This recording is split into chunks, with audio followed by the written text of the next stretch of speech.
आज class 10th की chemistry में आप पढ़ेंगे कि स्ट्रॉन्ग बेसिस क्या होते हैं और वीक बेसिस क्या होते हैं। इससे पहले के वीडियो में मैंने आपको स्ट्रॉन्ग एसिड और वीक एसिड बता रखा है। बेस के बारे में सब कुछ जानते हैं आप, पहले के वीडियो में मैंने बता रखा है, पर कौन स्ट्रॉन्ग है कौन वीक है कैसे पता करेंगे, चलिए ये देखते हैं। What are strong basis and weak basis, या फिर हम इनको एल्कलीस भी कह सकते हैं, क्योंकि स्ट्रॉन्ग बेस वीक बेस पता कैसे चलेगा? जब हम उसको वाटर में डिजॉल्व करेंगे, उसका सॉल्यूशन बनाएंगे, तभी तो पता चलेगा कि वो स्ट्रॉन्ग है कि वीक है।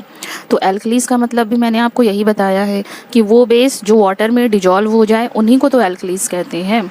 जैसे मैंने आपको एसिड के लिए बता रखा है, सेम वही चीज़ यहाँ बेस के लिए भी होता है। बस एसिड का फॉर्मूला अलग होता है, बेस का फॉर्मूला अलग होता है, लेकिन प्रॉपर्टी दोनों सेम शो करते हैं।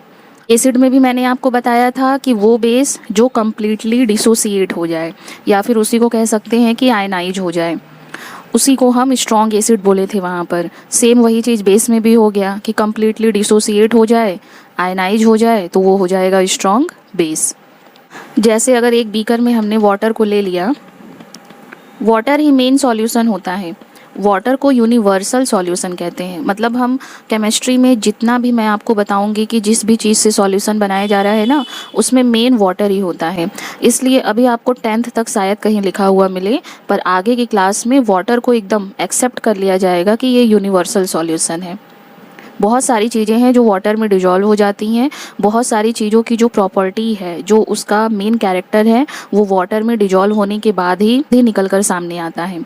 जैसे एल्कलीस का आता है कि एल्कलीस कौन है, कौन से बेस एल्कलीस हैं, कौन से नहीं है, तो जब वाटर में डिजॉल्व कर रहे हैं तभी तो पता चल रहा है ना। इसीलिए वाटर को यूनिवर्सल सॉल्यूशन कहते हैं। स्ट्रॉन्ग बेस के एग्जाम्पल में मिलेगा sodium hydroxide, NaOH, potassium hydroxide, KOH, और भी बहुत सारे एग्जाम्पल होते हैं। तो अगर जैसे मैंने NaOH को लिया और वाटर में डिजॉल्व कर दिया, ये पाउडर के फॉर्म में, सॉलिड के फॉर्म में रहते हैं, ये इनको पीस देंगे तो पाउडर बन जाएगा। तो अगर NaOH को डाला वाटर में तो ये Na+OH- के फॉर्म में डिसोसिएट हो जाएगा। अब अगर मान लीजिए कि इसमें 4 Na+ है और 4 OH- आयन है, मतलब मैंने जो NaOH लिया है, मैंने 4 मॉलिक्यूल लिया है, तो अगर हम उसको वाटर में डालेंगे तो 4 Na+, 4 OH- आयन पूरा का पूरा डिसोसिएट हो जाए, एकदम प्लस माइनस अलग हो जाए, तभी हम इसको बोलेंगे कि ये स्ट्रॉन्ग बेस है। सेम यही चीज़ मैंने आपको एसिड में भी बताया था। और जो भी बेस वाटर में डिजॉल्व हो रहा है तो उसको हम एल्कलीस कहते हैं। दूसरा मैंने क्या प्रॉपर्टी बताया था एसिड में आपको कि हाईली कंडक्टिंग। सेम वही चीज़ यहाँ भी है कि अगर OH- आयन ज़्यादा मिल रहा है तो ये हाईली कंडक्टिंग होगा। अगर हम इसमें सर्किट कंप्लीट कर दे, पूरा लगा दे सब अच्छे से, वायर, एक की लगा दे, बैटरी लगा दे, एक बल्ब लगा दे, पूरा सर्किट कंप्लीट कर दे तो करंट फ्लो करने लगेगा। नेक्स्ट प्रॉपर्टी इसकी होगी high concentration of OH- ion. अब जितना भी था इसमें Na+ OH- आयन पूरा का पूरा डिसोसिएट हो गया, कुछ बचा ही नहीं, तो हाई कॉन्सेंट्रेशन होगा OH- आयन का। यही चीज़ मैंने आपको बेस में बताया था कि वहाँ H+ आयन का हाई कॉन्सेंट्रेशन था, यहाँ पर OH- आयन का था। अगर आपको एसिड वाला अच्छे से समझ में सब आएगा ना तो बेस अपने आप आने लगेगा। इसलिए आप अगर वीडियोस देख रहे हैं तो स्टार्टिंग से वीडियोस को समझते चलिए। जैसे आप क्लास में पढ़ते हैं तो अगर स्टार्टिंग से पढ़ते रहते हैं तो चीज़ें अच्छे से समझ में आती है। 1-2 दिन अगर गैप हो जाता है तो फिर वो नहीं समझ में आता आगे का टॉपिक। सेम ऐसे ही ऑनलाइन में भी होता है कि अगर आप स्टार्टिंग से वीडियो देख रहे हैं तो आपको बिल्कुल क्लियर होता जाएगा, कुछ बचेगा ही नहीं ऐसा जो आपको समझ में ना आए। अब नेक्स्ट मैंने बताया था ओनली आयंस, ये मैंने वहाँ भी लिखा था। जो जो इम्पोर्टेंट है सब मैं इसमें लिख दे रही हूँ, ये आपका एक नोट्स ही है। आपको कुछ और फिर अलग से बुक में ढूंढने की ज़रूरत नहीं है, बस इन्हीं को ऐड करके अपने लैंग्वेज में आपको लिख देना है। ओनली आयंस मतलब कि इसमें सिर्फ आयंस ही हैं। प्लस वाला आयन है Na+, और माइनस वाला आयन है OH- आयन। कोई भी मॉलिक्यूल इसमें नहीं है। अभी जब मैं आपको वीक बेस पढ़ाऊंगी ना तो उसमें आप देखिएगा, उसमें आयंस भी होते हैं, मॉलिक्यूल भी होते हैं। ये चीज़ मैं आपको एसिड में बता चुकी हूँ, वही चीज़ अभी मैं वीक बेस में भी आपको बताऊँगी, सेम रहेगा।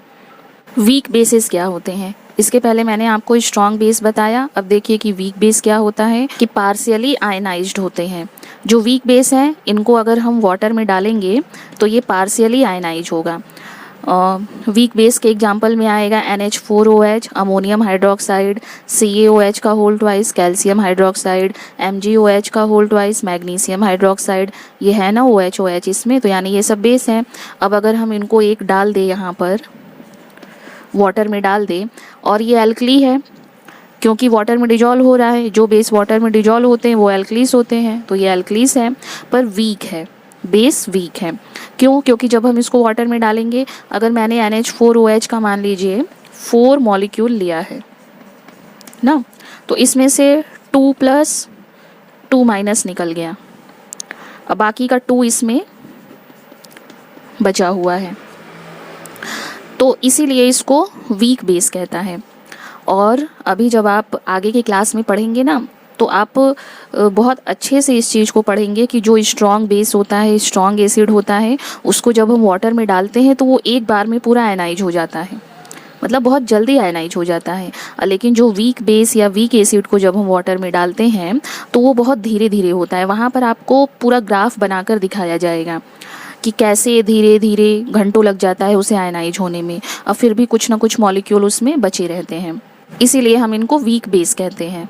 अब नेक्स्ट था क्या कि आयंस एंड मॉलिक्यूल्स है, इसमें आयंस भी हैं और मॉलिक्यूल भी हैं, और ये एल्कलीस है। इस तरह से जब आयंस और मॉलिक्यूल दोनों हैं, इसीलिए इनको पार्शियली आयनाइज कहते हैं, मतलब थोड़े से आयनाइज है और थोड़े से आयनाइज नहीं है, कंप्लीटली आयनाइज ये नहीं है, जैसे कि स्ट्रॉन्ग बेस में होता है। नेक्स्ट पॉइंट क्या है कि पुअरली कंडक्टिंग है। अब जब OH माइनस आयन ढंग से मिल ही नहीं रहा है, प्लस आयन ढंग से मिल ही नहीं रहा है, तो कहाँ से वो कंडक्टिंग होगा? कंडक्ट करने का मतलब ये होता है कि कोई भी चार्ज फ्लो करे, जब उसमें चार्ज रहेगा तब तो फ्लो करेगा, जब चार्ज ही नहीं है ज़्यादा तो फ्लो क्या करेगा? ये इसको आप फिजिक्स में बहुत अच्छे से पढ़ते होंगे। उसमें इलेक्ट्रिसिटी फ़्लो करती है, तो जो इलेक्ट्रॉन्स हैं या चार्जेस हैं वो ज़्यादा रहेंगे, तब वो लगातार जब फ़्लो करेंगे तभी उसको रखा जाता है गुड कंडक्टर में, और जिसमें चार्जेस अच्छे से फ़्लो नहीं करते तो उनको रखा जाता है बैड कंडक्टर में।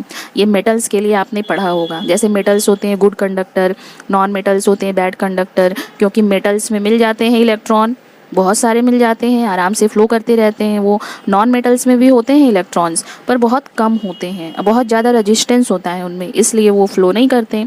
तो वही चीज़ यहाँ भी है कि इनमें आयंस हैं ही नहीं, इसलिए ये पुअरली कंडक्टिंग है, इनमें इलेक्ट्रिसिटी हम फ़्लो नहीं करवा पाएंगे। नेक्स्ट है low concentration of OH minus ion, वही जो मैंने आपको बताया कि OH माइनस आयन बहुत ही कम मिल रहा है।